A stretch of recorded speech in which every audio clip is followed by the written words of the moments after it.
Vamos aplaudir ao nosso Senhor, aquele que nos ama incondicionalmente. Vamos subir, pessoal. Amém. Com mais força, porque se há alguém que merece o nosso aplauso, é o Senhor dos Senhores, o Rei dos Reis, aquele que fez tudo por nós, que deu o seu Filho Jesus na cruz. Ele é Deus amado, poderoso, o Deus bom. Amém, igreja? Vamos ficar de pé nesta tarde. Aleluia. Ele te ama, Ele te ama, Ele te ama incondicionalmente, Ritinha. Não há condição. Deus é poderoso. Deus é um espetáculo. Amém. Eu acho que vocês estão com a barriguinha pesada. Eu vou fazer aqui uma sugestão. Vamos olhar assim à volta e vamos dizer olá a alguém que não dissemos ainda hoje. Pode ser? Para desmoer um bocadinho. Vá lá.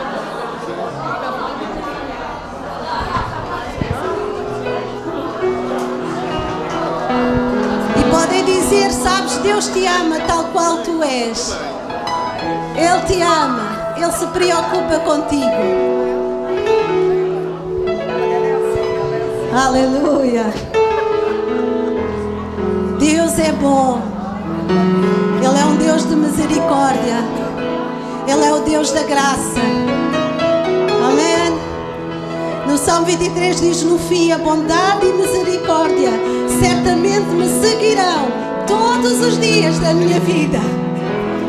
Não é de vez em quando, é todos os dias da minha vida. A sua bondade me seguirá. Amém? Aleluia! Vamos louvar ao Senhor nesta tarde e vamos dizer: Deus, tu és bom e a tua misericórdia é para sempre. Aleluia!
um Deus que é perfeito em todas as coisas.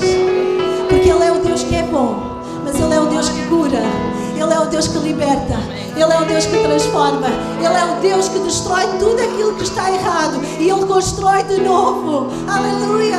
Ele tem nova vida para todos nós. É este o Deus que nós estamos a falar, o Deus do impossível, o Deus que para Ele nada é impossível. Amém? Aleluia! Nada é impossível.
Jesus não olhou às condições quando morreu na cruz por nós.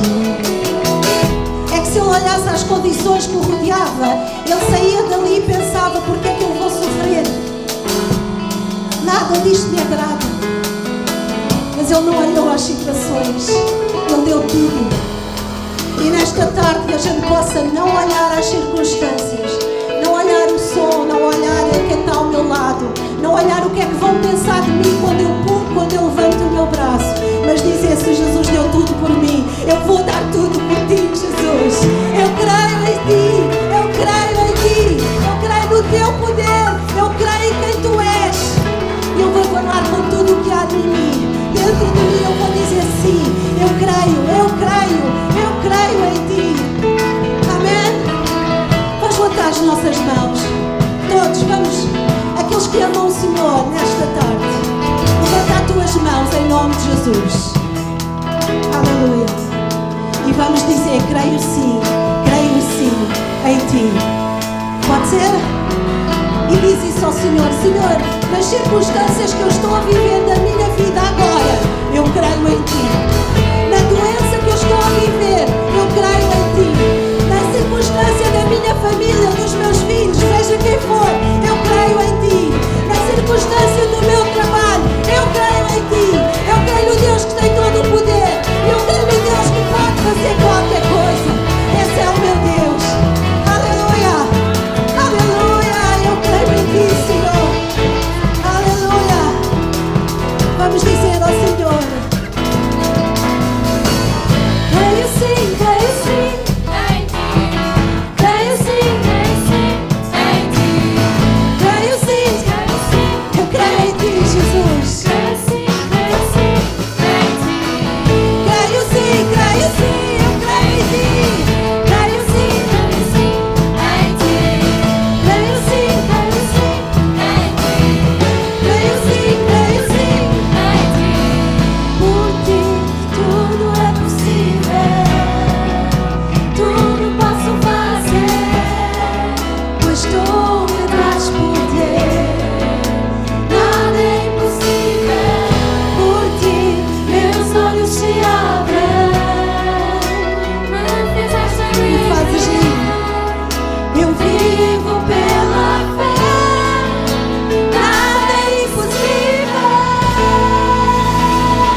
Boa tarde a todos, a paz do Senhor. Por gentileza, tomai os vossos assentos.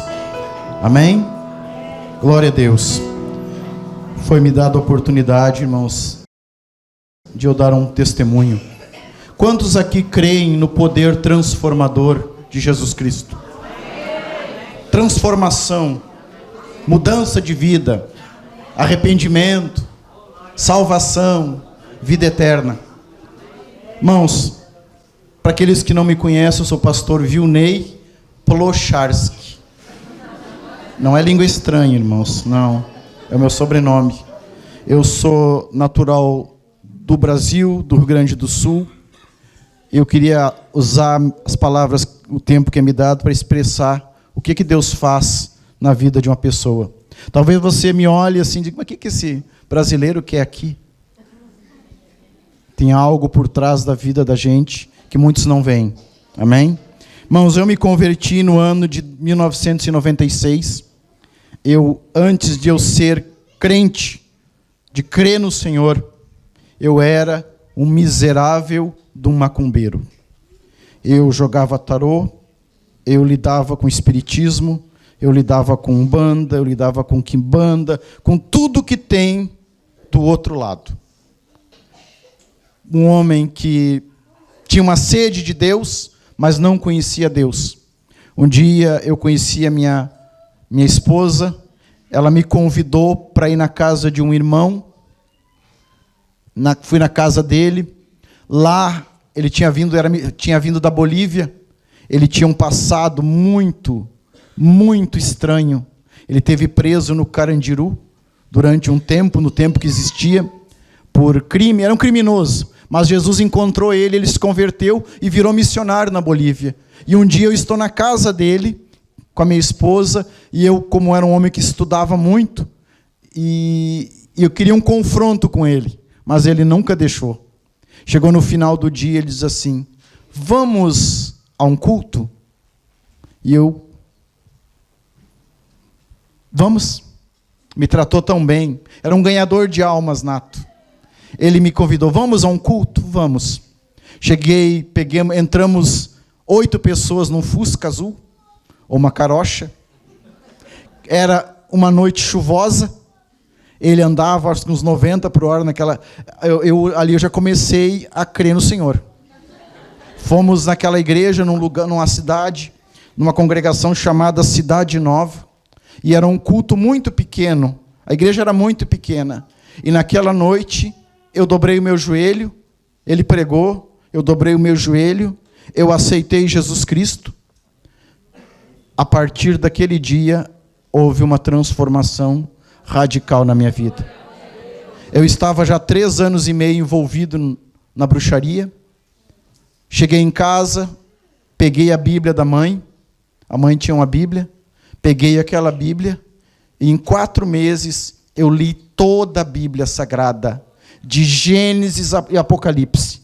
Depois que eu terminei de ler a Bíblia, eu procurei a Assembleia de Deus da minha cidade, do meu bairro. Cheguei lá e me apresentei por encarregado, o irmão Pedro Fernandes, presbítero duro. A mensagem dele era bem simples. A alma que pecar, esta morrerá. Ele abria a Bíblia e puxava de dentro da Bíblia uma vara e aquilo doía. Mas era muito sarador. Depois vinha o óleo e tudo, e eu me apresentei e ele olhou para mim assim, bem-vindo. E eu, o que eu preciso para crescer? Venha para a escola dominical e não falte culto. E eu comecei a frequentar a escola dominical, me batizei, Deus operou na minha vida uma libertação tão grande de tudo aquilo. Eu tinha imagens de demônios em casa, eu usava 11 guias no pescoço, era assustador.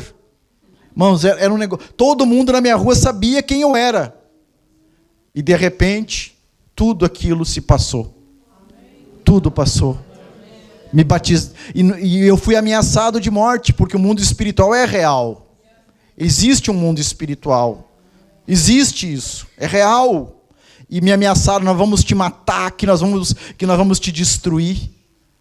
E numa noite eu tive um sonho, Estava naquele sonho, no ambiente que eu frequentava no passado, estava eu sozinho, e ali apareceu aquelas pessoas tudo, disseram assim, ó, hoje tu não vai te deixar possuir?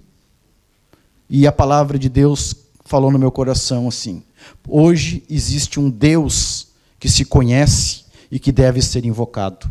Amém. E nesse momento, nunca mais houve nenhuma investida, houve uma libertação total e transformadora na minha vida. Eu estava no exército, preparei minha vida para seguir a carreira militar. Estava no exército, já fazia 6 anos, eu ia conseguir estabilidade, eu me reformaria com 42 anos, 28 anos de exército, no Brasil se reforma. Todos os meus amigos já estão reformados, com 42 anos.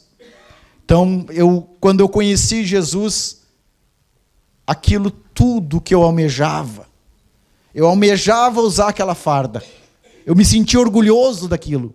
Quando eu conheci Jesus, tudo isso perdeu significado. Chegou o dia que o meu capitão me chamou. E aí, Plocharski, vai continuar a tua carreira? É hoje que tu tem que me dar uma resposta para me entrar com o teu processo. Eu disse, lamento muito, capitão, mas vou seguir outro caminho. Ele, tu é louco. Tu é o único que tem esse... Tu é o último ano que vai conseguir estabilidade, ninguém mais consegue. Tu tem conceito para isso. Tu tem conceito. Tu é um bom profissional. Eu disse, capitão, eu já escolhi, mas fiz uma escolha. Ele, tá bem então. Irmãos, foi uma das decisões mais doloridas que eu tomei na minha vida. Irmãos, eu chorei muito. Nem minha esposa sabe disso. Eu chorei muito, assim, eu digo, Jesus, o que eu estou fazendo? E a partir dali eu fui para uma cidade, fui ser missionário. Eu nem obreiro era, eu já era missionário. Eu nem tinha cargo nenhum, eu já era missionário, já tinha aberto o trabalho evangelístico dentro do exército. Fiquei 4 anos aprendendo a depender de Deus. Ganhava 2 salários mínimos e atrasava 4 meses. Fui enviado para a Argentina, fui enviado para o Uruguai, fui enviado para o Paraguai. Sofri, passei momentos de sofrimento, mas também de grandes bênçãos. Passou-se o tempo, um dia eu encarregado de obra, ganhava meu salário muito bem, estava com o Instituto Bíblico já montado, eu era o coordenador, tinha 70 alunos, minha igreja, meu pastor já me deu uma congregação para me cuidar, eu já estava preparando missões, estava preparando um monte de coisa, e de repente, eu estou lá no meu trabalho, meu patrão, um engenheiro com 40 anos de profissão, irmãos, salário bom, eu tinha 2 carros, eu tinha minha casa com tudo que você imagina, do bom e do melhor. Eu estava conduzindo e eu falei para Deus, Deus, eu vou ficar aqui, vou terminar os meus dias dessa maneira. Se tu tem alguma promessa, Senhor, na minha vida, se tu tem alguma chamada na minha vida ainda, faz alguma coisa. 1 mês depois, eu estou desembarcando aqui em Lisboa, sozinho, com uma mala de 23 quilos e uma Bíblia dentro. Passou-se o tempo, eu vim aqui, procurei uma igreja, adentrei a igreja do Barreiro, numa quinta-feira. Quem me recebeu foi a irmã Josefa. Quem estava pregando naquela noite era a irmã Júlia. Estava pregando a palavra de Deus. Tenho um grande carinho por esses irmãos. E comecei, 1 mês depois eu conheci o pastor Nelson. O pastor Nelson um dia me desafiou, vamos ao Alentejo? Vamos à Ferreira fazer um culto? Eu entrei na carrinha e começamos a andar pelos caminhos das cabras, e eu comecei a rir. É para rir mesmo, irmãos. Deus tem senso de humor. E eu comecei, Jesus amado, eu vim para a Europa, para Amsterdã, para Paris, para qualquer lugar, e eu estou indo de volta para onde tu me tirou. E fomos lá em Ferreira, e dobra a direita, e vira a esquerda, e dobra a direita, e vira a esquerda, e dobra a direita, e vira a esquerda. Chegamos em Ferreira, e Deus falou no meu coração, olha bem. Olha bem. Tenho algo para ti aqui. Passou-se os tempos, cumpri o processo todo. Fiquei 3 anos e meio fazendo a obra do Senhor aqui de autocarro. Nunca reclamei. Vocês nunca me viram eu reclamar, eu cobrar de nada. Cansado, 5:30 da manhã, mas eu estava sempre disposto. Chegou o tempo, passei, estou fazendo as equivalências, e se Deus quiser, dia 6 de maio, eu estou me mudando para Vidigueira para ajudar o pastor Jorge. Amém? Será que Jesus transforma? Jesus transforma, irmãos. Jesus cuida da nossa vida. E Deus tem cuidado muito bem de nós. Amém? Esse é um pequeno resumo. Se você quiser saber mais, vá à missão. Entrego essas palavras em nome de Jesus.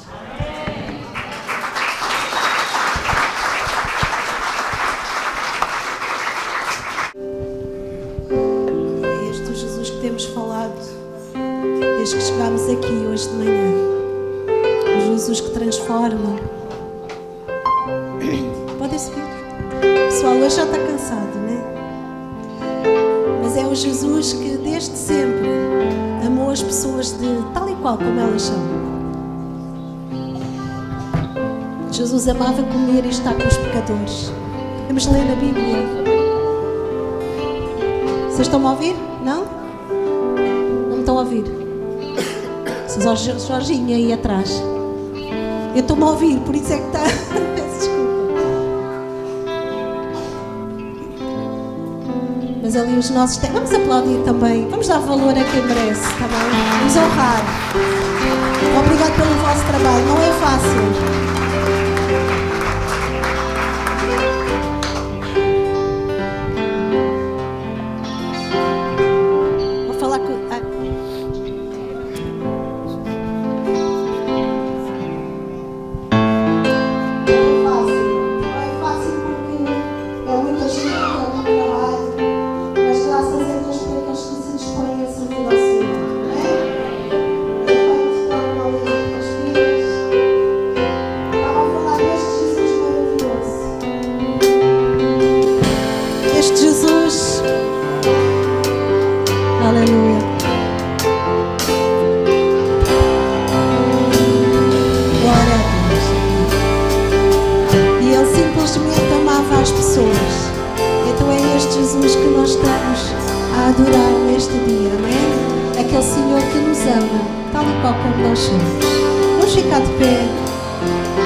traz-nos para as sombras, escala as montanhas para me encontrar. Esse é o nosso Deus, aleluia. Derruba as muralhas, destrói as mentiras para me encontrar. Traz-nos para as sombras. Esse é o nosso Deus que Ele faz tudo para te encontrar. Aleluia. Derruba as muralhas, todas as mentiras só para te encontrar. É Deus. Traz-nos para as sombras, escala as montanhas para me encontrar. Derruba as muralhas, destrói as mentiras para me encontrar. Oh, impressionante, infinito ousado amor de Deus. Oh, que deixas 99 só para me encontrar. Não posso comprá-lo, nem merecê-lo, mesmo assim serei. Eu não posso comprá-lo, nem merecê-lo, mesmo assim. Oh, papai, eu não posso comprá-lo, nem merecê-lo, mesmo assim serei. Mais uma vez, não posso comprá-lo, nem merecê-lo, mesmo assim serei de vós. Oh, impressionante, infinito e ousado amor de Deus. É o teu amor, Senhor, que me conquistou, Jesus. O amor que sofreu, que morreu, deu a sua vida por mim e por ti. Esse é o nosso Deus. Traz luz para as sombras, escala as montanhas. Esse é o verdadeiro amor de Jesus. Derruba as muralhas, destrói as mentiras para me encontrar. Aleluia. Traz luz para as sombras, escala as montanhas para me encontrar. O teu amor derruba as muralhas, destrói as mentiras para me encontrar. Traz luz para as sombras, escala as montanhas para me encontrar. Derruba as muralhas, destrói as mentiras para me encontrar. Aleluia. Escala as montanhas para me encontrar. Derruba as muralhas, destrói as mentiras para me encontrar. Oh, impressionante, infinito, ousado amor de Deus. Oh, que deixas 99 só para me encontrar. Não posso comprá-lo, nem merecê-lo, mesmo assim serei. Mais uma vez, não posso comprá-lo, nem merecê-lo, mesmo assim serei de vós. Não posso comprá-lo, nem merecê-lo, mesmo assim serei de vós. Oh, impressionante, infinito, ousado amor de Deus.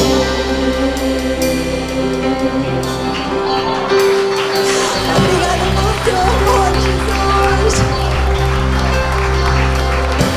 Para o teu nome, Senhor, acolado com tudo que há em ti, este Jesus maravilhoso. Aleluia. Glória a ti, Jesus. Te adoramos, Jesus. Te adoramos em espírito e em verdade.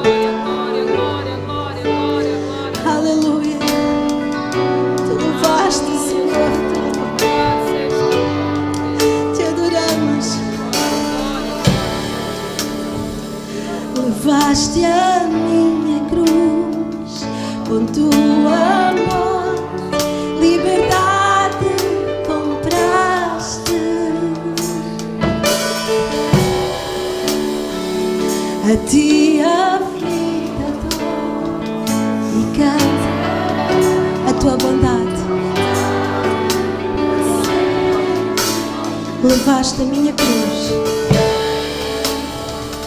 levaste a minha cruz com tua morte, liberdade compraste.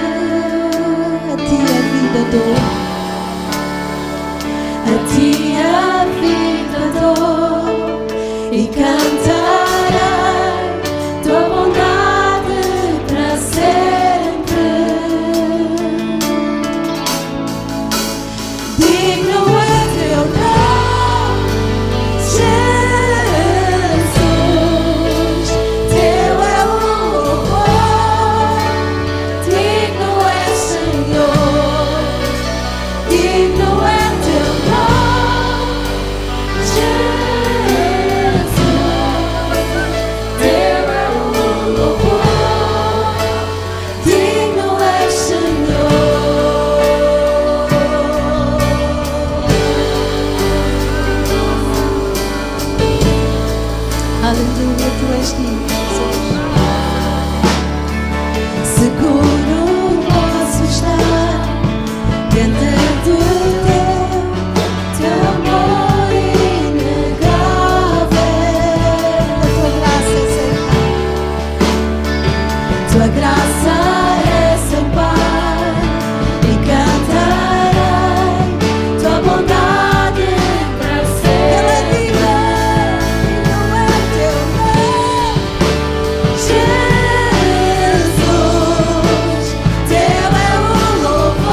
és digno, Senhor. Glória ao teu nome. Aleluia. Glória a ti, Jesus. Glória ao teu nome, Senhor.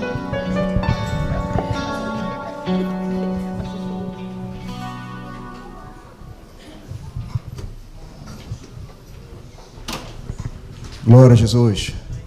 Paz seja para os irmãos, amém? Toda honra, toda glória seja dada ao nosso Senhor Jesus Cristo. Meus irmãos, temos desfrutado de um tempo abençoado na presença do Senhor, onde podemos louvar o seu nome, onde já ouvimos na primeira parte dessa conferência um exemplo de humildade da parte do nosso missionário, pastor Jorge Ferreira, que muito nos enriqueceu. E certamente o Senhor continuará a falar ao nosso coração. Antes de mais, eu gostaria de perguntar se há alguma visita aqui no nosso meio. Alguém que recebeu um convite para estar aqui, faz um sinal com a mão, assim, sem medo, sem vergonha, não vamos pedir nada. É uma prática nossa. Está ali um jovem, está ali a família, os abençoados. Está aqui também os irmãos, graças a Deus. Agora, meus irmãos, por favor, não me deixem ficar mal. Como é que nós recebemos as nossas visitas? Não, eu acho que pode ser em pé, né? Toda licença, faz favor. Como é que nós estamos felizes por receber visitas, não é verdade? E como é que nós recebemos os nossos irmãos? Sejam bem-vindos. Ô, irmão, desculpa, mas se for... Só um instantinho. Calma. Reage depois. Se fosse eu a visitar, eu não voltava. Desculpa lá, dessa maneira, é porque a gente sabe fazer melhor, não é? Como é que nós recebemos as nossas visitas, meus irmãos? Vamos lá. Sejam bem-vindos. Graças a Deus. Agora sim, para Jesus pode ser melhor. Graças a Deus. Os irmãos, por favor, podem ficar sentados. Meus irmãos, quero convidar-vos a abrir a palavra de Deus no Evangelho de Jesus Cristo, conforme o relato de Lucas, no capítulo 23. Lucas 23, vamos fazer uma leitura a partir do versículo 33 ao 43.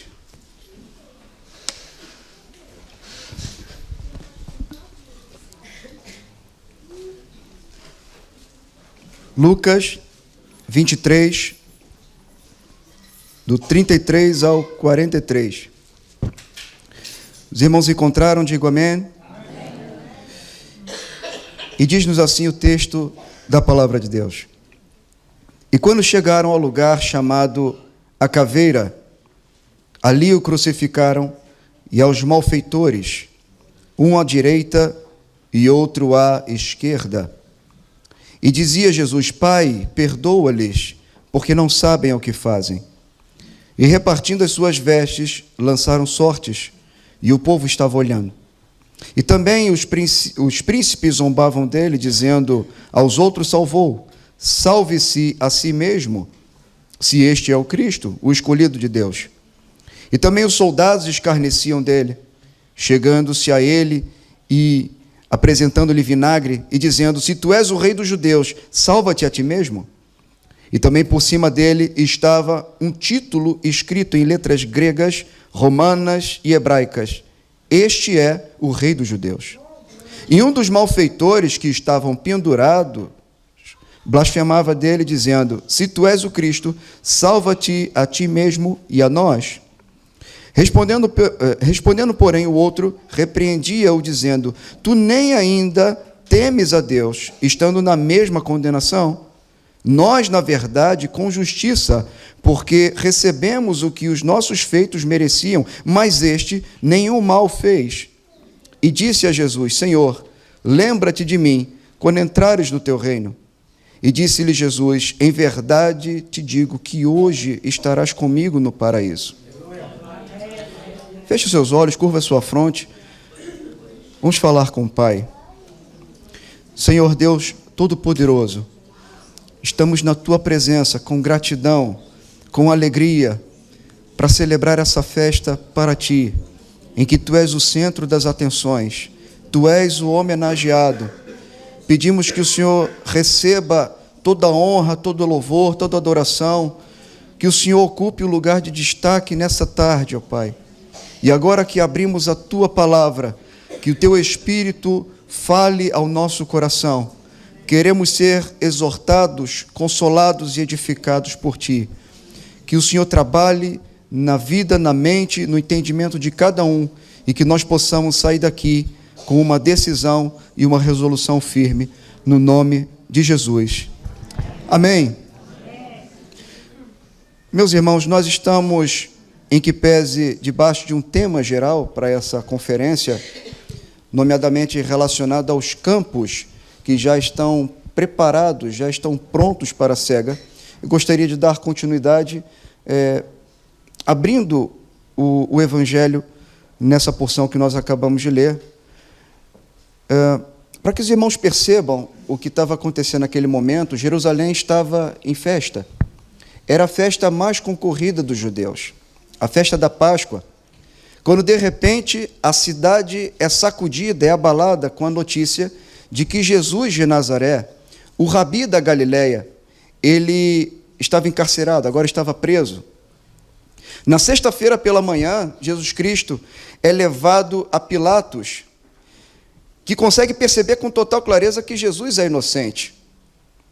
A percepção que Pilatos tem é que o que está acontecendo ali é uma trama motivada pela inveja das lideranças religiosas judaicas, e envia-o até Herodes. Jesus volta de Herodes, Pilatos manda açoitar a Jesus, e depois, na expectativa de que ele apresentando Jesus e a Barrabás, as pessoas pudessem escolher Jesus e manter Barrabás preso, quando, na verdade, as pessoas mandam que Jesus fosse crucificado, decidem pela crucificação e soltam Barrabás. Finalmente, Pilatos lava as suas mãos, dizendo: estou inocente do sangue deste homem. Então, covardemente, contrariando a sua própria consciência, Pilatos entrega Jesus para ser crucificado. Acontece a jornada ao Calvário, a multidão espremida pelas ruas estreitas e apertadas de Jerusalém, pela Via Dolorosa.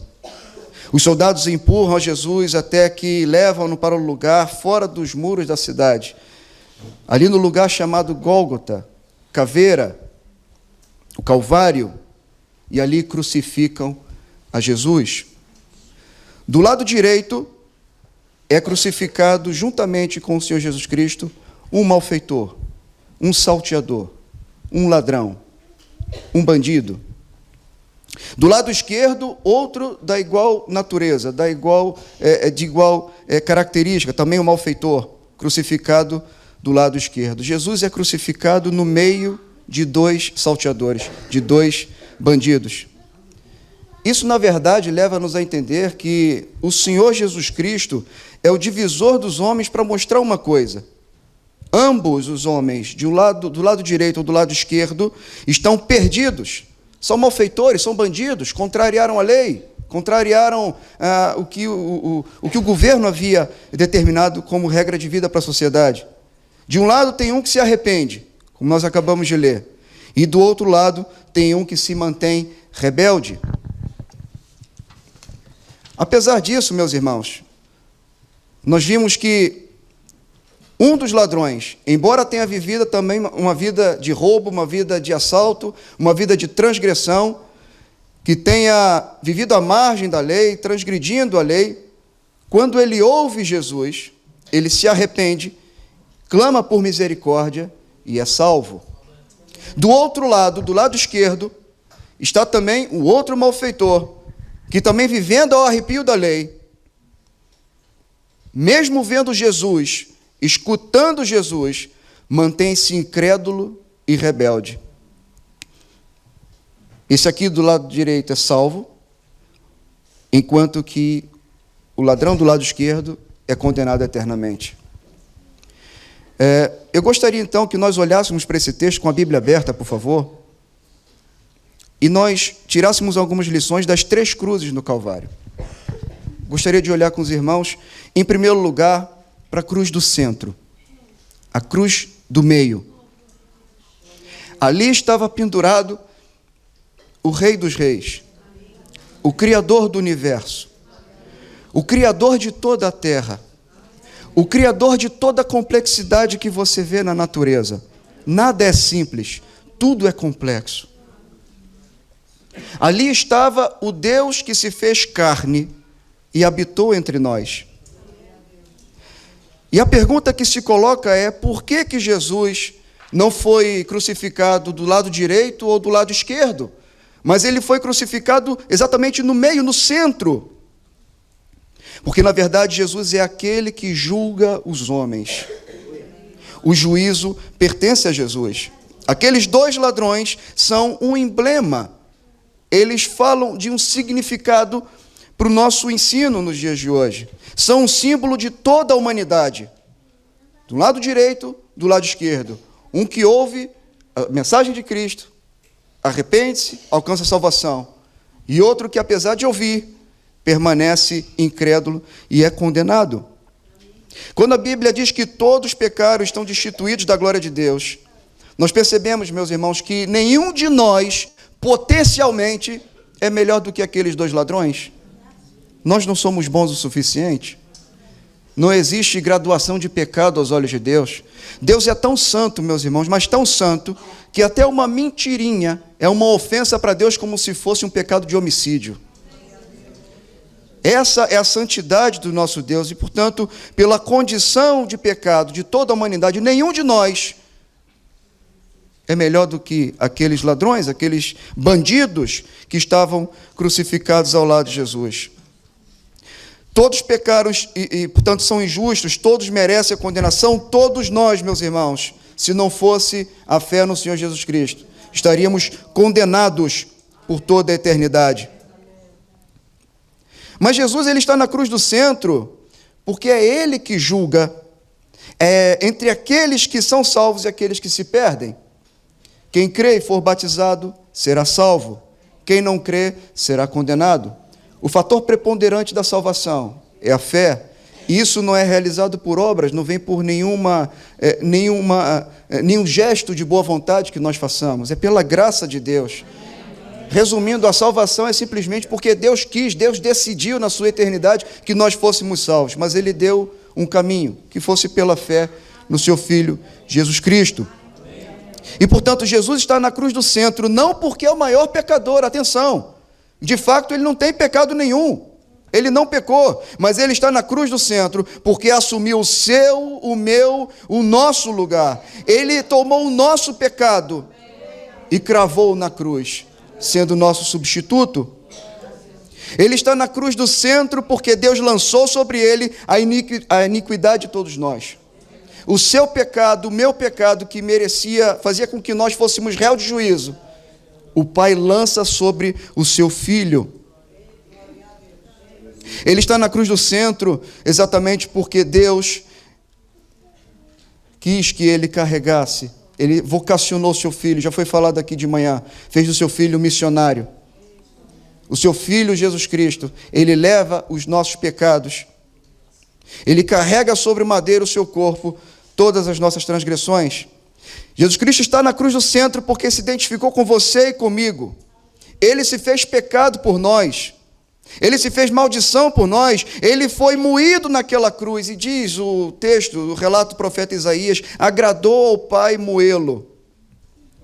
Quando Jesus Cristo sobe naquela cruz, ele carrega o seu pecado e o meu pecado. E no momento que ele se faz pecado, carregando no ombro todo o pecado da humanidade, o Pai o matou. Isso para dizer que Jesus Cristo não foi morto naquela cruz por causa da inveja dos judeus.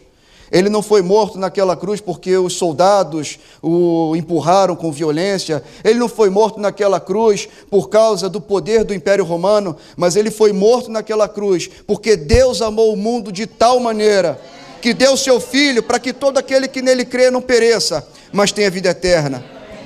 O que matou Jesus Cristo naquela cruz foi o grande amor de Deus pela sua vida e a minha vida. O nosso pecado, quando Cristo assume o nosso lugar. O nosso substituto perfeito. Agradou o Pai moê-lo naquela cruz porque era o único meio que você e eu pudéssemos alcançar a salvação.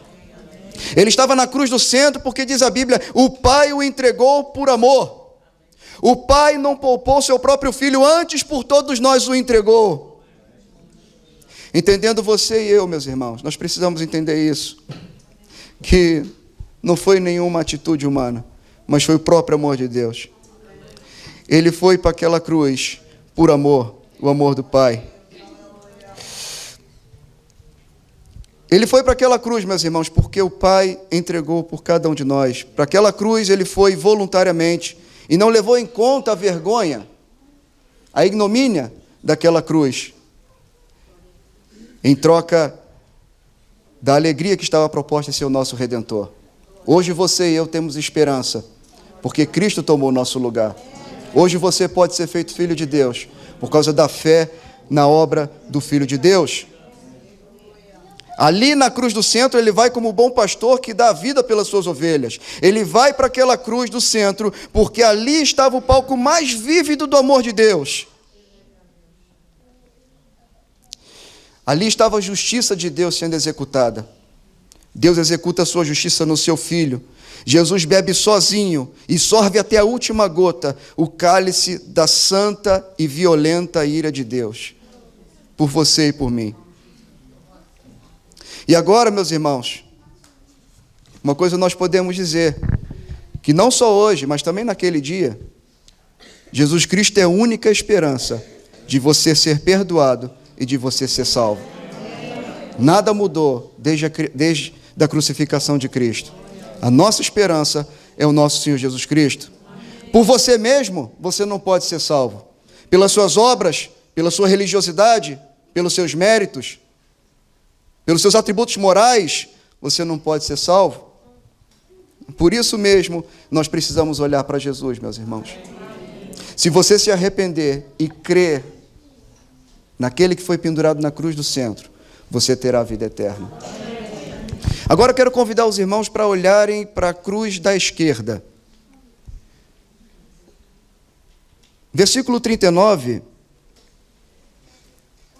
diz o seguinte: um dos malfeitores que estavam pendurados blasfemava dele, dizendo: se tu és o Cristo, salva-te a ti mesmo e a nós. Ora, apesar de ser um pecador condenado à morte, aquele que estava à esquerda de Jesus escutou e rejeitou na hora da morte. Irmão, isso é um perigo. Não há nada mais perigoso do que alguém ouvir e ver, e apesar disso, rejeitar, e rejeitar na última hora.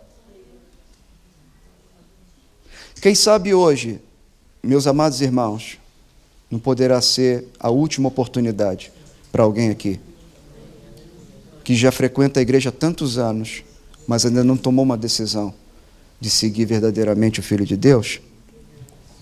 Rejeitou na última volta do ponteiro da vida e rejeitou aquele homem, quando já não tinha mais chance de uma nova oportunidade. Ele viu Jesus, ele ouviu Jesus, ele estava sob as mesmas circunstâncias que o outro que se arrepende e crê. E não obstante a isso, ele rejeita Cristo. Então, meus irmãos, esse é o alerta que nós podemos tirar, a grande lição que nós tiramos com a cruz da esquerda. Nós podemos estar perto de Jesus. Nós podemos escutar Jesus. Talvez você já tenha ouvido a leitura da palavra na sua casa. Talvez você tenha nascido num lar evangélico. Mas ainda assim, você se mantém rebelde e não quer assumir um compromisso com Cristo. Ainda não decidiu entregar sua vida totalmente a Cristo. Talvez você já tenha até experimentado e visto os cuidados de Deus sobre a tua vida. Você já viu o livramento, já viu Deus fazer tanta coisa por você. Cuidado, essa pode ser a sua última oportunidade. Agora vamos ver aqui, atenção a uma coisa. Esse ladrão da esquerda, ele estava orando. Vamos ler de novo o versículo 39. Um dos malfeitores que estavam pendurados blasfemava dele, dizendo: se tu és o Cristo, salva-te a ti mesmo e a nós. Ele se dirige a Jesus. Ele faz um pedido. Ele se apresenta a Jesus com um pedido, com uma oração.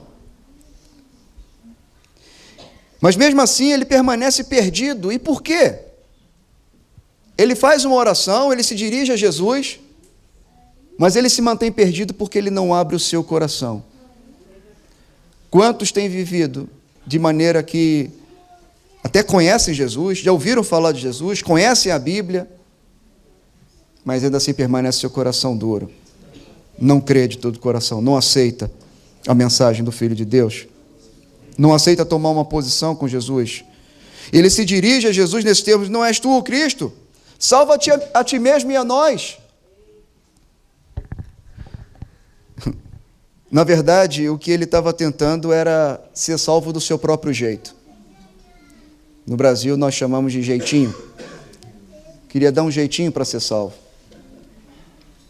Ele queria, na verdade, com aquele pedido, que através da sua própria maneira, não da maneira de Jesus, mas da sua própria maneira, ele queria ser salvo. Ele está fazendo um pedido de Jesus para que ele se salvasse da cruz, para Jesus se livrar da cruz, para Jesus acabar com aquele sofrimento, para Jesus evitar a sua morte, e também para que aquele malfeitor não tivesse que assumir com aquela pena de morte.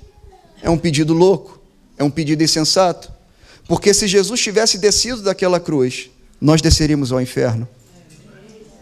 Se Jesus não tivesse subido aquela cruz, e não só, meus irmãos, se ele não tivesse ressuscitado, não havia que falar em conferência missionária. Esquece.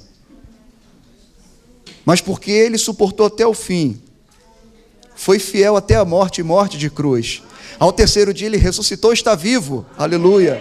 Hoje nós podemos celebrar com liberdade, com fé, com alegria, a fé no homem pendurado na cruz do centro, no Filho de Deus.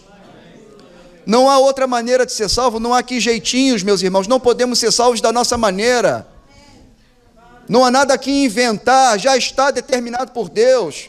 Nós precisamos olhar com fé e crer na obra realizada pelo Filho de Deus. E a mensagem da cruz é exatamente essa, que nenhum homem pode por si só chegar-se diante de Deus, mas se você confiar, se você olhar com fé para Jesus Cristo, pendurado na cruz, Ele faz de você um filho de Deus, Ele perdoa os seus pecados, Ele cura as suas enfermidades e te dá vida eterna, aleluia!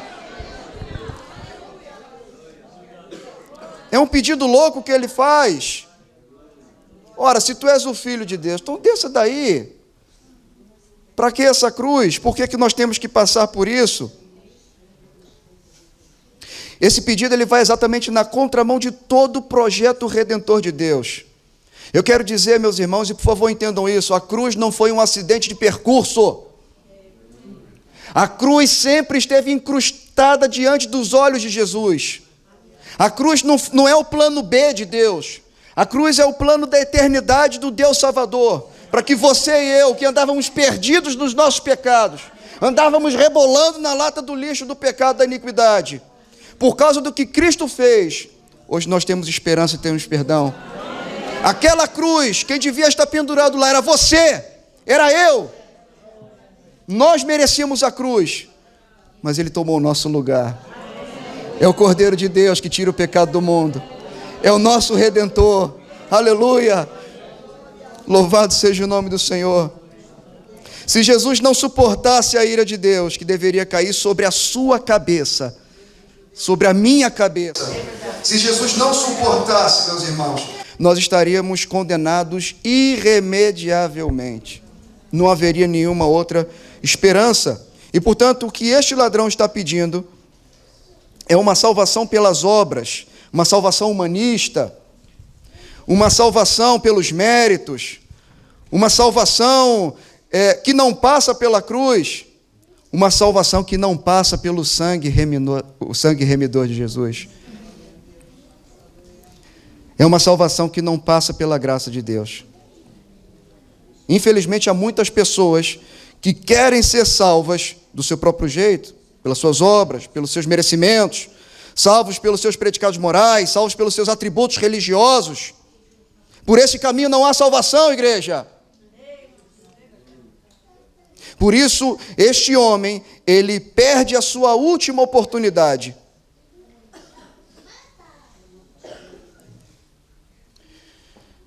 Com todo respeito, eu não conheço a sua história de vida. Talvez aqui a maioria não conhece a história uns dos outros. Hoje nós podemos ouvir um pouquinho do testemunho do pastor Vilney. Mas certamente que muitos de nós aqui não conhecemos a história de vida de cada um. Mas quem sabe você vem de um percurso em que já ouviu falar de Jesus. E já está tanto tempo na igreja. E às vezes nós confundimos as coisas, meus irmãos. Pensamos que agradar a Deus é fazer coisas para Deus. E nos tornamos meros ativistas religiosos. Pensando que porque você faz coisas, você tem um lugar garantido no céu. Eu quero dizer que se você não se arrepender, você está perdido.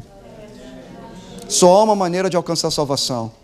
Não é por obras, mas é pela graça de Deus, mediante a fé.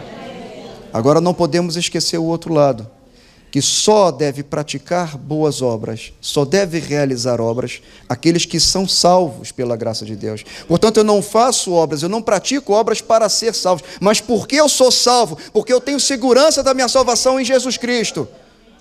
A marca de um filho de Deus é praticar boas obras, porque foi para isso que Deus nos fez. Isso está escrito em Efésios capítulo 2, versículo 10. Somos feitura de Deus, criados em Cristo para as boas obras. Então não podemos confundir, meus irmãos, a ordem das coisas é ser para depois fazer. Eu não posso fazer pensando que porque eu faço eu sou. Não. Primeiro em Cristo eu sou um filho de Deus. E depois porque eu sou um filho de Deus, aí eu pratico as obras para as quais Deus me criou para que vivesse nela no seu filho. Porque assim como aquele homem rejeitou o evangelho na última hora e morreu sem salvação, hoje Deus está dando a você e a mim, meus irmãos, mais uma oportunidade. Cada um de nós aqui. Não importa quanto tempo você tem de igreja, qual é a função, qual é o cargo, se você estudou teologia ou não. Se você não nascer de novo, você não pode ver o reino de Deus. Vida eterna passa pelo novo nascimento, meus irmãos. Eu não posso rasgar essa página da Bíblia, eu não posso jogar isso fora. Se não houver arrependimento, e deixa eu falar aqui mais uma coisa, com todo o respeito, porque eu percebo que há um desejo ardente e não me interpretem mal. Mas também não estou preocupado com a minha reputação. Deixa eu dizer uma coisa. Às vezes falamos em avivamento.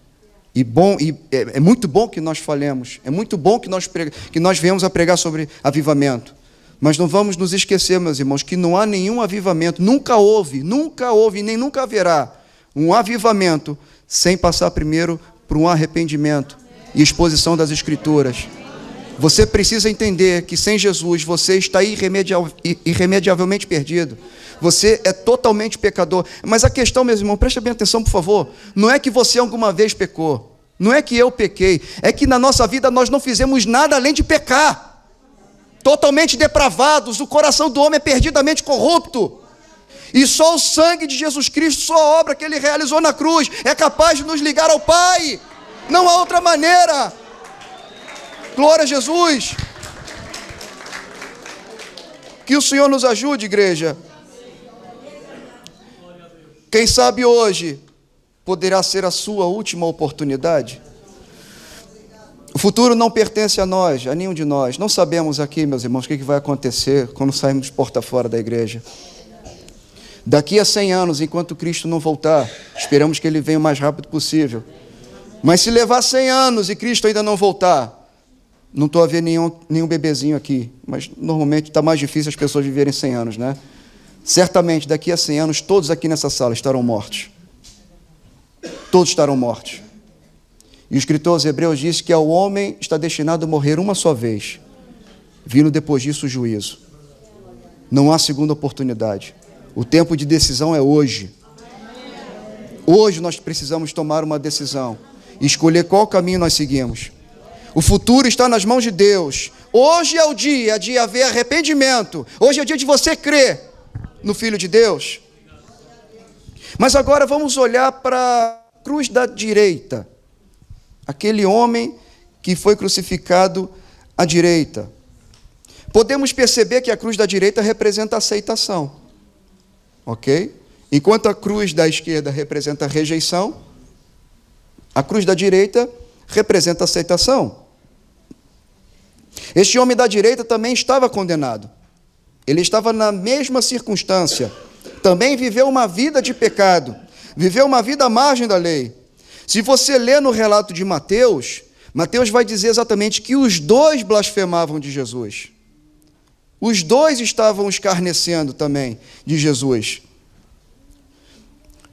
E agora, o que mudou no coração e na vida desse homem? O ladrão que estava crucificado à direita de Jesus, na hora da crucificação, o que aconteceu no coração daquele homem? Bem, o texto não é claro, não diz exatamente o que aconteceu, mas uma coisa leva-nos a crer.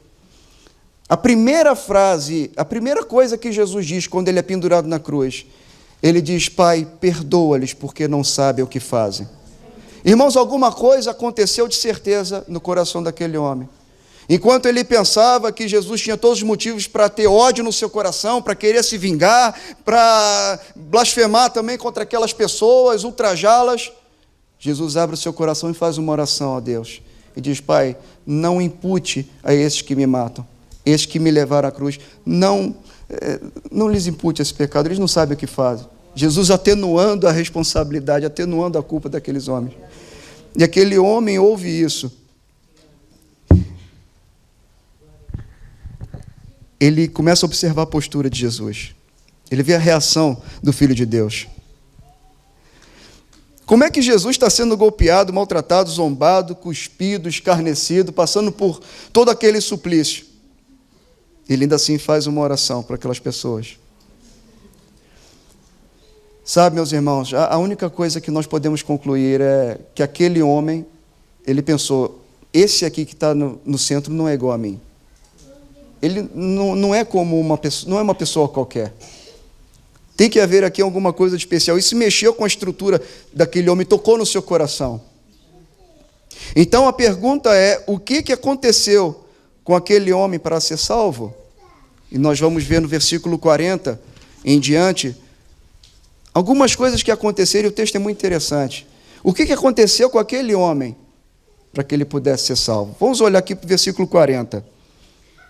E diz: respondendo, porém, o outro, repreendia-o, isso se referindo a um ladrão falando para o outro, o da direita falando para a esquerda. Repreendia-o dizendo: tu nem ainda temes a Deus, estando na mesma condenação. A primeira coisa que aconteceu com aquele homem para que ele pudesse ser salvo foi cair temor de Deus sobre a vida dele. Irmão, não há salvação se não houver temor de Deus. E meu desejo para essa igreja, para toda a área de Setúbal, é que caia temor de Deus. Que caia temor de Deus sobre a igreja. Que caia sobre todos nós consciência e convicção de pecado. Porque sem temor a Deus não há salvação. Enquanto você não reconhecer que Deus é Deus e você é um mero homem, mera mulher, limitado, falho, sujeito a falhas, pecador, enquanto você não reconhecer isso, não há esperança de salvação para a sua vida. Meus irmãos, enquanto você achar que tem direitos a reivindicar a Deus, enquanto você achar que tem méritos a oferecer, você não pode ser salvo. Enquanto você pensar que Deus vai pesar na sua balança as boas obras que você pratica, mas para dar a você o direito à vida eterna, se você pensar por isso, também não há esperança de salvação, já dissemos isso. Nós precisamos temer a Deus. Você precisa temer a Deus. Você que quer assumir um compromisso com Cristo, quer alcançar a salvação, primeira coisa, tema a Deus. E o temor pode ser conceituado como um respeito baseado no elevado conceito. Temer não é ter medo. Eu vou dar aqui um exemplo, eu vou ilustrar. Um pai e um filho, os que têm filhos aqui, sabem do que eu estou a dizer. Qual é a maior alegria de um pai que tem o seu filho, quando ele dá uma instrução, dá uma ordem? Não é que seu filho obedeça, não é que seu filho cumpra com a sua orientação. Aquela criança, ela deve crescer com o sentimento de que ela deve obedecer ao seu pai por causa do respeito, do carinho, do amor que ele tem, porque ele não quer entristecer o coração do seu pai. A criança não faz, ela não deve mentir, não deve fazer qualquer outra coisa que o seu pai ordenou que não fizesse, por uma questão de medo, mas porque ama o seu pai. E é isso que esse é o princípio básico para a nossa vida, meus irmãos. Temer a Deus é não querer entristecer o coração de Deus, porque você o ama, por causa do grande amor dele. Você tem-no em elevado conceito. Você precisa se humilhar diante da poderosa mão de Deus. Essa é a primeira coisa, foi o que aconteceu em primeiro lugar com aquele homem. E mais, não só, em segundo lugar, olha só no versículo 41. Na verdade, com justiça, porque recebemos o que os nossos feitos mereciam, mas este nenhum mal fez. Esse ladrão da direita é salvo não só porque ele teve temor a Deus, mas também porque ele reconheceu que ali estava Jesus Cristo não por uma injustiça, mas porque, ele reconhece que ele, o ladrão, ele estava ali não por uma injustiça, mas porque ele tinha transgredido a lei. Ele reconhece isso. Ele diz, nós com justiça recebemos o que os nossos feitos mereciam, mas esse nenhum mal fez. Ele reconhece isso. Irmão, se nós estamos sendo castigados por causa dos nossos pecados, Deus não está sendo injusto? Deus é justo quando nos pune, quando nos castiga por causa da nossa transgressão. Mas ele reconhece que Jesus é inocente. Ele diz assim, este aqui, ele está tomando o lugar do culpado. Ele está aqui tomando o nosso lugar. Nós merecemos a cruz, ele não merece. Ele reconhece a inocência de Jesus. Em terceiro lugar, por que esse homem encontra a salvação? Nós já vimos, primeiro, porque ele teme a Deus. Em segundo, porque ele reconhece a inocência de Cristo e reconhece que ele está sendo punido pelos seus pecados. E aqui ele vai exatamente declarar isso na parte final da inocência de Cristo. Este nenhum mal fez. Ora, era a pena de morte mais terrível, mais horrível no Império Romano, era a crucificação. Não foi algo especial, só apenas Cristo. Nós acabamos de ver aqui outros criminosos que estavam ali, um ladrão, outro ladrão, foram crucificados. Cristo, ele foi para aquela cruz sem ter pecado. Era uma pena de morte praticada, muito comum no Império Romano, e era o que era realizado. E, portanto, era destinado para os criminosos mais horrendos. E aquele homem reconhece que estava ali como resultado da sua vida de transgressão. E que Jesus não merecia estar ali, porque era inocente, tomando o lugar do culpado, tomando o nosso lugar. Irmão, a não ser que você reconheça que Jesus Cristo foi àquela cruz pelos seus pecados, não há esperança de salvação para você. Ele foi àquela cruz tomando o nosso lugar. A não ser que você reconheça que Jesus é o Cordeiro de Deus que foi morto para tirar os nossos pecados, não há esperança de salvação. O que aconteceu ainda? Ele reconheceu que Jesus é o Rei da Glória. Primeiro ele teme a Deus, depois ele reconhece os seus pecados, ele reconhece a inocência de Jesus, e agora ele reconhece que Jesus é o Rei da Glória. Versículo 42, e disse a Jesus, Senhor, lembra-te de mim quando entrares no teu reino. Ele sai da esfera material, meus irmãos, e ele começa a olhar para frente, ele olha para o futuro, ele olha para o que está adiante, ele reconhece que aquele que está do lado dele não é um ser humano comum, mas é o Rei da Glória. Ele reconhece que Jesus vai morrer, e que ele também vai morrer, mas Jesus vai vencer, e um dia voltará gloriosamente para estabelecer o seu reino de glória. E ele diz, lembra-te de mim quando entrares no teu reino. Depois, ainda no versículo 42, ele reconhece que Jesus podia salvá-lo. Ele diz, lembra-te de mim, lembra-te de mim. Os passos da salvação do ladrão da cruz ele chega nesse estágio, ele pede para que o Senhor lembre-se dele. Ele olha para Jesus na última hora da vida, no último ponteiro do relógio da existência, e reconhece que Jesus pode salvá-lo e libertá-lo de uma condenação eterna. Graças a Deus. Ele não está pedindo para não morrer naquela cruz, porque ele sabe que vai morrer. Mas ele pede algo que transcende a vida, que transcende a existência. Ele pede para que ele seja lembrado pelo Senhor. Ele está pedindo para Jesus que se lembre dele no reino eterno. Ele está pedindo salvação para a sua vida. A boa notícia, meus irmãos, que você hoje, se você reconhecer os seus pecados e pedir salvação para Jesus, você também pode ser salvo.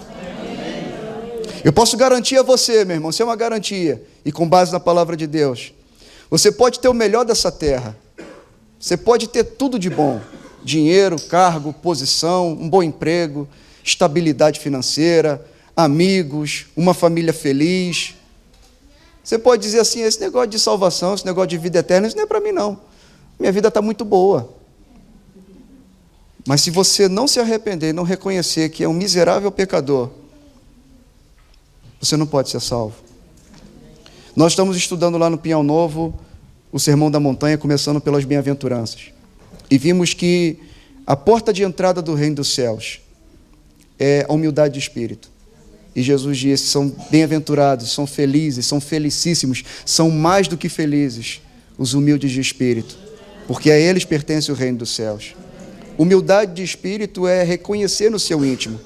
Você reconhecer que você é um mendigo. É você reconhecer que é um pobre pecador, carente da glória de Deus. Se você não reconhecer isso, você não pode ir para o céu, meu irmão. Nós precisamos entender isso. E mais, já caminhando para o fim, ele volta-se para Jesus arrependido.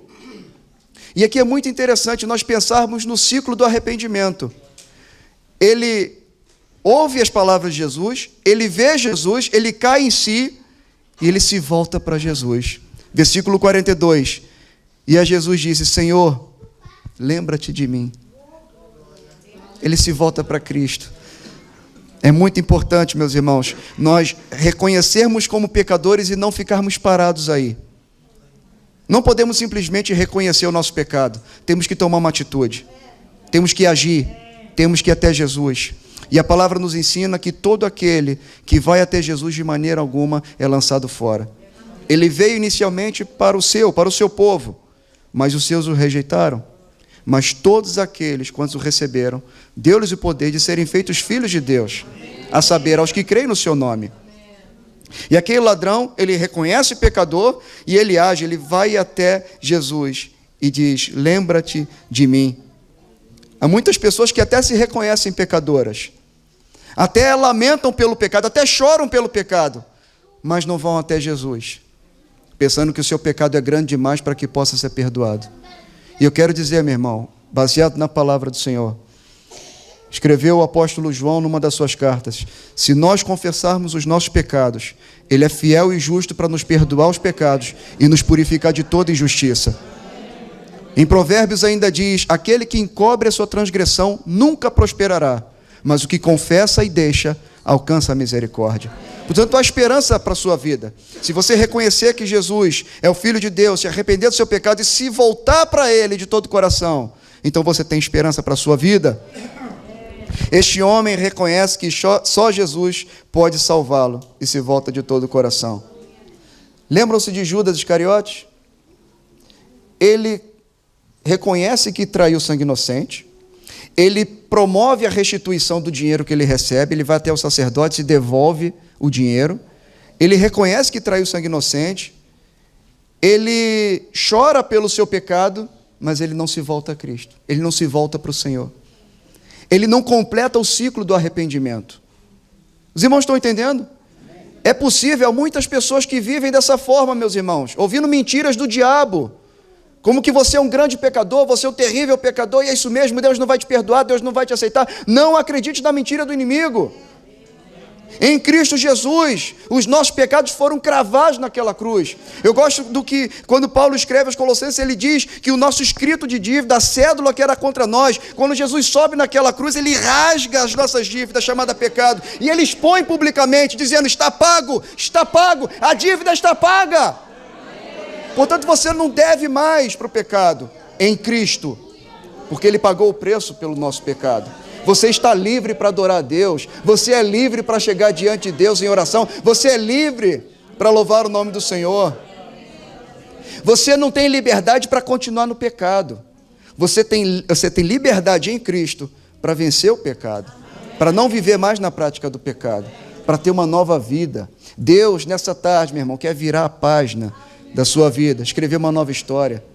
Se você se arrepender, começa hoje, daqui para frente. Deus pega todo o seu passado, toda a sujeira, tudo que você fez, e Ele joga no lugar chamado Mar do Esquecimento, e coloca uma placa, não está escrito, sou eu dizendo, e coloca uma placa bem grande assim escrita: é proibido pescar. E Ele não se lembra mais. Ou seja, não é que Deus sofra de amnésia, mas Ele nunca vai te lançar em rosto por um pecado que Ele já perdoou. Deus nunca vai jogar na sua cara: você era isso, você fez isso? Negativo. É daqui para frente, com Cristo. Não basta saber quem é Jesus, você precisa se reconhecer pecador e ir até Ele. É necessário, meus irmãos, completarmos o ciclo do arrependimento. E aqui quero concluir essa mensagem, deixando muito rapidamente 3 aplicações. Em primeiro lugar, a salvação não é pelas obras, é pela graça de Deus, mediante a fé em Jesus Cristo. Se a salvação fosse pelas obras, aquele homem não podia ser salvo. Ele era um ladrão, ele era um criminoso. Se ele pudesse ser salvo pelas suas obras, ele estaria perdido. Mas ele foi salvo pela graça, pelo incrível favor de Deus, porque ele teve fé no Filho de Deus. Ele foi salvo. E isso faz confusão para algumas pessoas, de que, porventura, dizem assim: então quer dizer que o camarada ele vive uma vida toda perdido, todo arrebentado, fazendo tudo que não presta, enganando toda a gente, pede dinheiro emprestado, não paga, trai a mulher trai o marido, faz um monte de atrocidades, e se na última hora ele se arrepender, Deus perdoa? Deus perdoa. Ele pode ser salvo? Sim, pode ser salvo. Uma coisa é, por causa das transgressões, por causa das ações dos homens, responder perante a justiça, isso é uma coisa. Aquele homem estava sentenciado à morte. Se alguém tiver que responder pelos seus atos, pelos seus crimes, e isso basta pensar aqui em coisas horrorosas, ok? Quem se aproveita de crianças, quem se aproveita de mulheres, enfim, os irmãos estão entendendo o que eu quero dizer. Se essa pessoa tem um encontro com Jesus, essa é a boa notícia da graça de Deus, essa é a boa notícia do Evangelho, que se um pecador se arrepender, pedir perdão a Deus, se voltar para Jesus, ele pode ser salvo, embora ele tenha que acertar as contas com a justiça, embora ele tenha que cumprir cadeia, mas se ele se arrepender, ele pode ser salvo. Por outro lado, pensa agora num bom cidadão, um chefe de família, um cumpridor das suas responsabilidades, um bom empregado, um bom patrão, uma pessoa que não faz mal a ninguém, mas ele não reconhece a Cristo como Salvador, não aceita Jesus como Filho de Deus, não se reconhece pecador, ele está perdido? Sim, está perdido. Ninguém pode ser salvo pelas suas obras, meus irmãos. Guarde isso, você não é bom o suficiente. Eu não sou bom o suficiente. Nós precisamos de Jesus. Segunda aplicação, a salvação é pela graça de Deus. E a salvação é imediata. Imediata. Versículo 43. Disse-lhe Jesus: em verdade te digo que hoje estarás comigo no paraíso. Jesus não disse para aquele homem: se você passar 1000 anos no purgatório, para purgar os seus pecados, você vai para o céu. Se você passar 10.000 anos no purgatório, se você passar 1 ano, se você passar 1 mês, Jesus não disse isso. Jesus disse: hoje mesmo. Jesus foi crucificado às 9 horas da manhã. Às 3 horas da tarde, ele entrega o seu espírito ao Pai. Jesus morre, é sepultado. Mas no exato momento em que Cristo morre, entrega o seu espírito ao Pai, ele entra no seu reino de glória.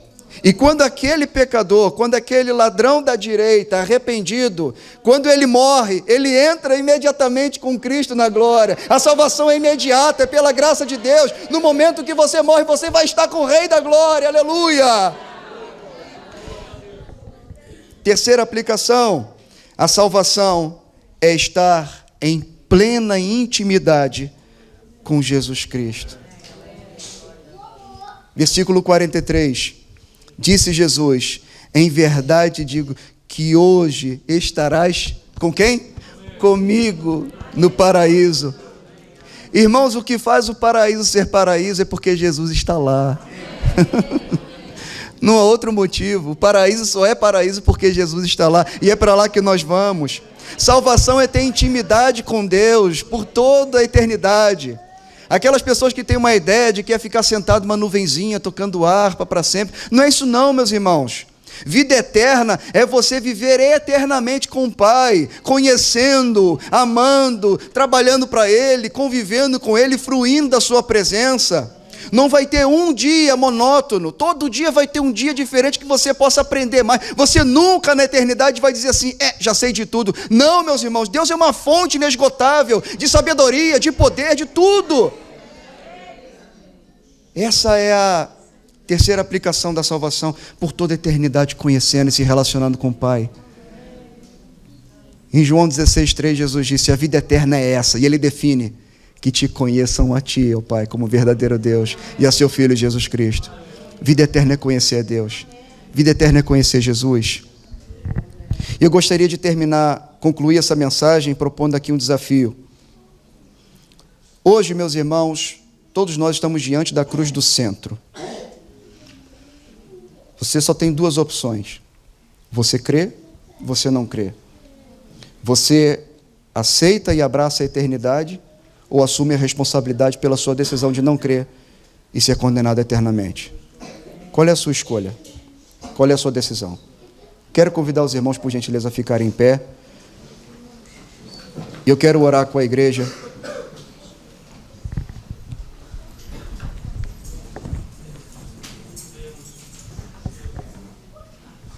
Gostaria de perguntar para você que ouviu a mensagem com paciência, quero agradecer desde já a sua paciência, ter ouvido até o final.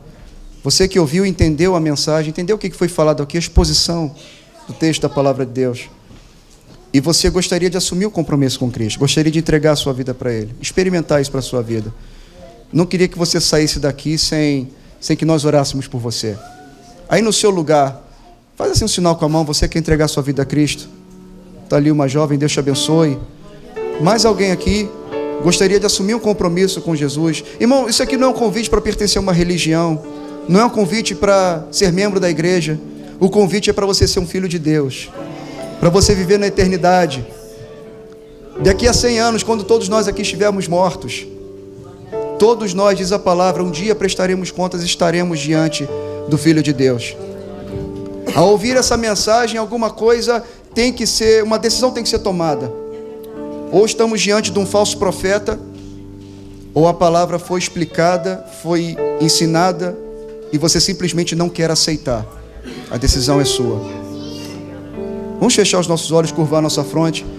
Quero orar por essa jovem. Se não se importa, vem aqui à frente, por favor. Nós podemos orar por você. Isso, graças a Deus.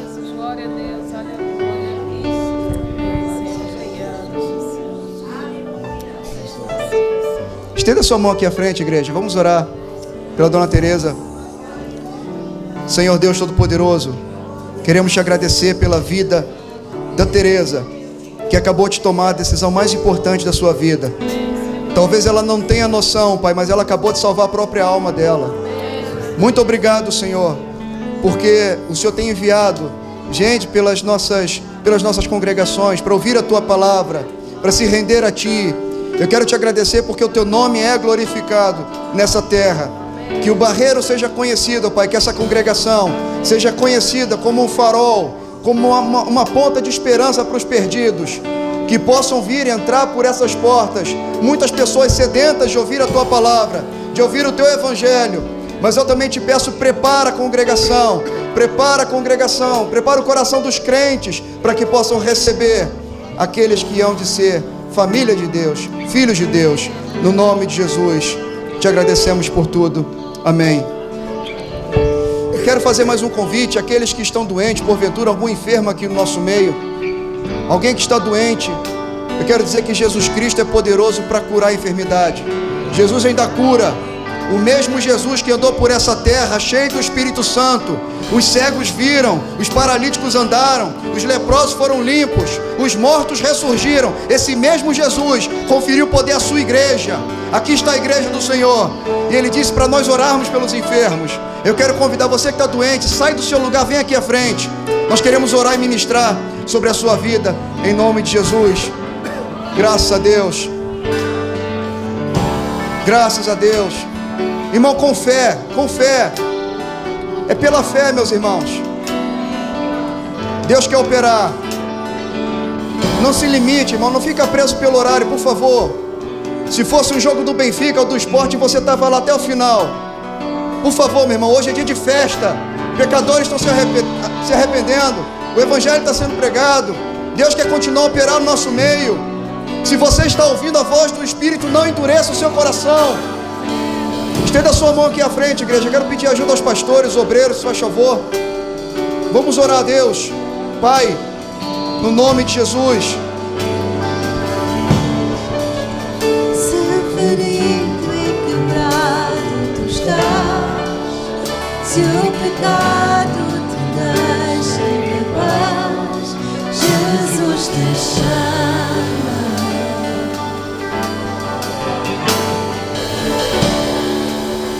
Se não tens mais força para lutar e no fundo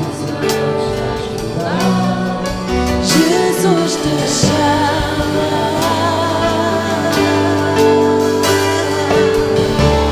Vem à sua presença, perdão no Pai encontrarás, rendido a Cristo.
Paz, Senhor. Ainda não tinha dito paz, Senhor, a alguns esta tarde, amém? Podem ficar sentados. Tremenda palavra, gosto sempre tanto de ouvir o Evangelho da cruz. Amém? Irmãos, e todos nós temos que voltar a ouvir o Evangelho da cruz para recordar de onde o Senhor nos tirou. Amém? Hoje em dia há muitos outros evangelhos, mas nós queremos o Evangelho puro. O Evangelho da cruz. Amém? Glória ao nome de Jesus. Meus amados irmãos, nós ainda vamos continuar louvando a Deus com mais um cântico e ofertando ao nosso Deus voluntariamente. Ninguém se sinta obrigado a dar seja o que for. É algo voluntário todo o nosso coração.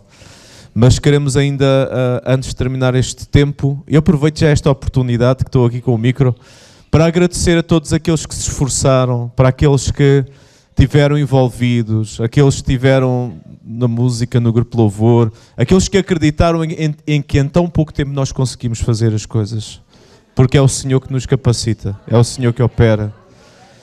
Os pregadores que se deixaram usar nas mãos de Deus, líderes de louvor, pessoal aí no bar que recebeu as pessoas, o pessoal na portaria, a equipa local aqui da congregação também do Barreiro, amém?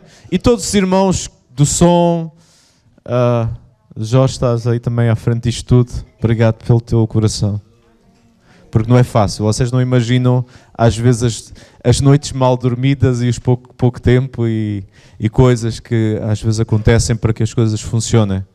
Mas graças a Deus toda a glória. A Ele é aquele que é digno de toda a glória, toda a honra e todo o louvor. Amém? Somos só vasos. Amém?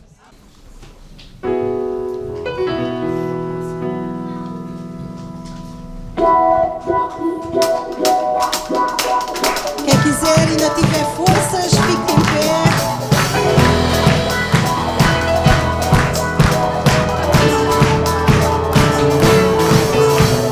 Deus,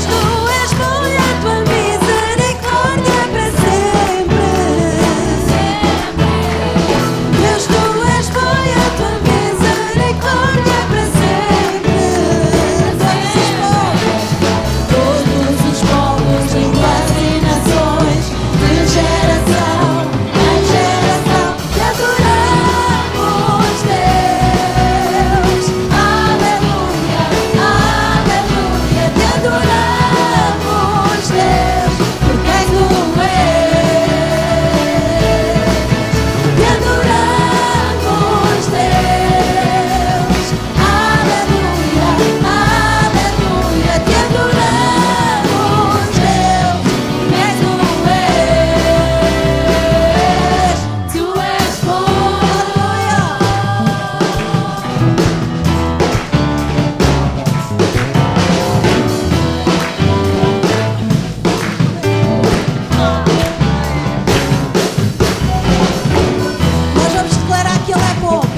Irmãos, fiquem sentados só um pouco.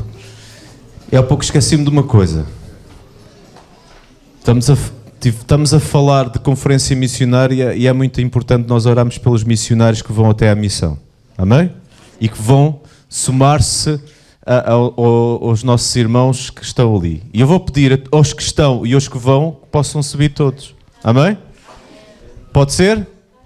E assim nós vamos todos orar pela missão e orar pelos missionários. Acho que faz todo o sentido nós terminarmos a nossa conferência missionária orando pelos missionários. Amém? Vamos ficar de pé agora, sim, outra vez. E vou pedir a todos estes que têm este coração de missão e de ganhar almas, esta nova equipa lá de... O pastor Jorge está todo contente, não é? 1 ano e 7 meses, não é? Até agora. Acho que foi isso, não foi? Nem fez a conta. Mas acho que é mais ou menos isso. 1 ano e 7 meses sozinhos, os nossos irmãos ali na missão. 7 congregações. Não é para todos. É para os valentes. Glória ao nome do Senhor. E vamos orar para que Deus possa abençoar, continuar a abençoar estas duas famílias, no nome de Jesus. Estendam as vossas mãos na direção dos nossos irmãos. Senhor meu Deus, obrigado, Senhor, pela tua graça. Obrigado, Senhor, porque tu és aquele que abençoas aqueles que são enviados. Bendito os pés daqueles que anunciam o Evangelho, daqueles que levam a boa nova. Senhor, a tua palavra diz que eles são abençoados. Eu rogo pela tua bênção, Senhor. Bênção sobre bênção, Senhor, sobre a vida dos teus filhinhos. Senhor, que tu possas abençoar um novo tempo ali na missão, possa ser um tempo tremendo, um tempo maravilhoso, um tempo em que a tua glória, ela possa ser ali derramada sobre o Beja e todo aquele distrito, no nome de Jesus, para a glória do teu nome. Senhor, que muitos alentejanos possam ser salvos, que muitos possam conhecer quem tu és, que muitos possam saber quem é o Filho de Deus. Senhor, nós clamamos, Senhor, sobre o Vilnei e a Daniela, Senhor, que tu os possas abençoar, que tu os possas usar, possas dar os dos teus sonhos, possas dar da tua unção, redobrada unção do teu Espírito Santo.